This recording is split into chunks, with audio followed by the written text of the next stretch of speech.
Have you ever pondered the financial implications of divorce? It's a topic that isn't often discussed, yet holds significant importance. The common advice is to liquidate your assets, divide the proceeds, and then start anew. But is that really the best strategy? Consider the case of Jane and John. After 20 years of marriage, they decided to part ways. Following conventional advice, they liquidated their assets, including their home, cars, and joint investments. But this left them both with a reduced financial safety net, struggling to rebuild their lives from scratch. Now let's take a different scenario. Meet Sarah and Sam.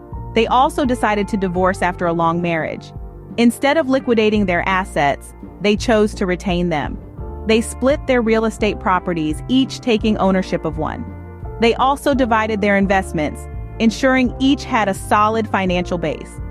While both parties still had to manage their share of the marital debt, they were not starting from zero. Their assets continued to appreciate, providing them with a source of income and financial stability. But what about the debt? Isn't it better to pay it off by liquidating assets? Not necessarily. Let's look at the case of Lisa and Larry.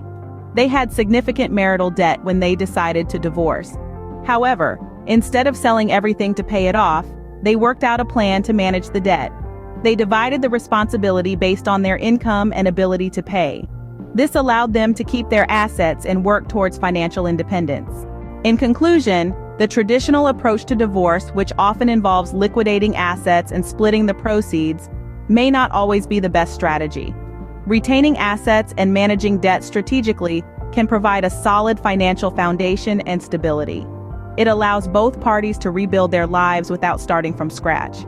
Remember the cases of Jane and John, Sarah and Sam, and Lisa and Larry.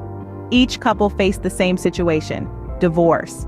But the financial outcomes were significantly different because of their choices.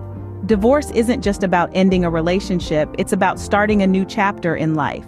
And having a sound financial base can make that new beginning less daunting and more promising. So consider your options carefully. It's not just about what you divide, but also what you retain.